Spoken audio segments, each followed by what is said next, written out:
Welcome to VCT China Stage 1 Day 4 Recap with Unofficial Artificer. Today on the block, we have DRG versus Nova Esports and AG versus FPX. And with that, let's get into predictions. I predicted DRG 2-0 versus Nova. I'm not super excited for this game. I don't think DRG or Nova are very good as teams, but still, Nova looks so bad against EDG, and historic precedence does stand that Nova will be the worst team. I'm not taking a gamble here, and I haven't been given a reason to have hope for Nova. The second game, AG versus FPX, I'm a bit flip-floppy on. I've liked what FPX were doing a bit, and I disliked what AG did in their opening game. On the other hand, AG still should have the upper hand in this game. I'm predicting a close 2-1 series. Now, let's get on to the games. Game 1 on Breeze was DRG's pretty cleanly. I think that DRG's specific protocol for taking A with the Waylay is very bad. Trying to beat the Omen one way by solo dashing your Waylay through it, and if there's a person there they just recall, is just wasting util. Either waiting out the smoke or posting up one of your two controller players there to wait and then re-clearing with the Skydog would be way more effective. In fact, the comps in this game are kind of weird. Like, Nova's comp is basically what I expect the meta to be, except they've opted for Jet instead of Waylay. And DRG are playing almost exactly what I'd expect to play. 4 of the characters I expect to see on Breeze all the time, but they've opted into the Sky on Breeze, which I don't really like. I think Sova's so important to this map.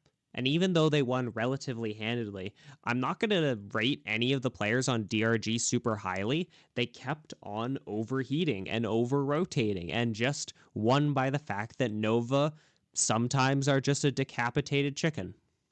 Let's get into Map 2. Map 2 on Haven, the decapitated chicken grew ahead. I actually kind of liked some of the things that Nova's doing. They were playing the map. They were playing as a team. They had some team interplay. This is the best I've seen Nova play yet, and they only won 7 rounds this map. The entire map had this doomed feeling going into it, as DRG would just run away with the game, getting into the second part of first half. This series wasn't fun to watch. I'm giving Vukashu the MVP for this because I think he played really well on map 1, and he played alright on map 2, and that's all you need to win an MVP with these two teams. Overall, I'm not excited for either, so you could probably tell. I don't think either of these teams have a real shot of making any real impact, especially if DRG keep on playing these weird comps. On the other hand, Nova Esports still need to find some amount of life in order for me to take them seriously. Game 1 of AG versus FPX felt like at the start it was going to be a close game until we flipped sides and FPX went on a huge winning streak to end the entire map.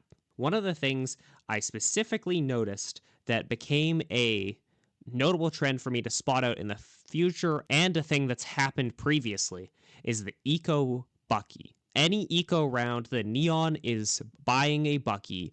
The chance of Neon getting 1 kill and that transferring to one of your teammates getting a gun, which transfers to you snowballing an eco round into the win, is really real.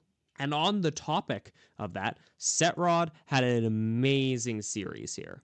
On Split, I would say it was the judge work. Setrod was always in a reasonable position with the judge and completely mowed down the enemy team.